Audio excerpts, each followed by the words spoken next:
Here's the latest news for Red Deer in central Alberta. 2 people are facing charges following an armed home invasion in Drayton Valley and a stabbing in Brazeau County. Both incidents happened last Saturday. Mounties say RCMP officers responded to a complaint about a home invasion involving a gun in Drayton Valley. Police say while an adult was hospitalized with injuries to their face and head, they were not shot. While investigating that break-in, officers were called to another break-in at a rural property in Brazeau County. Police say a man had been stabbed multiple times. Officers arrested a man and a woman the next day after executing warrants at properties in Tomahawk and Red Deer. I can say it's not something we report on that often, so whether or not it's because it doesn't happen that often or what the reason, I can't exactly say. But that being said, when it comes to home invasion, that is still, the severity of crime is still already one notch up because it is where you're supposed to feel safe, right? Both suspects are 34 years old and are known to police. They face multiple charges related to robbery, breaking and entering, assault, and firearms. A man in Toronto is spearheading an effort to preserve war memorials at certain Hudson's Bay locations, including one in Alberta. At Calgary's downtown store, a small bronze plaque has dozens of names of Hudson's Bay employees who died during the Second World War. As the Bay moves to sell off thousands of pieces of art and artifacts, Patrick Shea wants to come up with a plan to save the plaque. He's also hoping to preserve a larger commemoration at the store in downtown Toronto.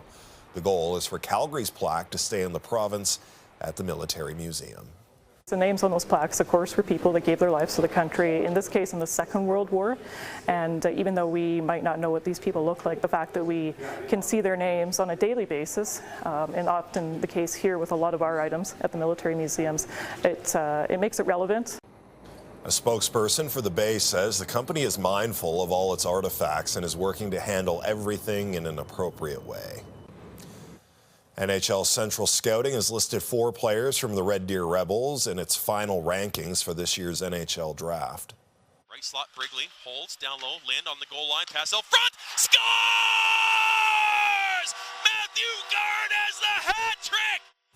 Forward Matthew Guard is the highest ranked Rebel at number 37. The list includes 224 skaters based in North America. Guard finished the season leading the team in goals with 19 over 66 games. Defenseman Luke Luswick comes in number 72. He was second on the team with a rating of +8 and played in all 68 games for the Rebels. Forward Jackson Futter was ranked 125th. The final Red Deer player included in the NHL draft rankings is defenseman Derek Thurston at 163. The NHL draft takes place in Los Angeles on June 27th. An Alberta athlete is climbing to new heights as he prepares to represent our province on a national stage. 18-year-old Gilby Grant has been bouldering for 7 years.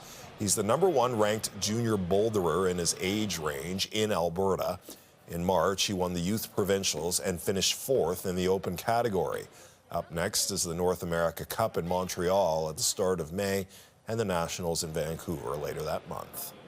I try not to have too many expectations with Nationals just because it's like the level's definitely higher. But yeah, just focusing on trying my hardest. I would like to maybe one day be on the national team. I got a lot of work to get there, but that would be really cool. Grant is training 12 hours a week to prepare for his next competitions. And just a reminder, if you would like to watch any of these stories again, you can catch them on our YouTube channel. Just search CTV News Red Deer. Taking a look at your Friday forecast, it is going to be a warm day. Temperatures, we should start off just above the freezing mark by a few degrees, anywhere from 2 to 4. And into the afternoon, anywhere from 16 to 21 in Rocky. So it's going to be nice and warm as we go throughout the day. But hold on to your hats. The wind is going to pick up. We could see wind gusts around 50 to 60 kilometers per hour throughout the region.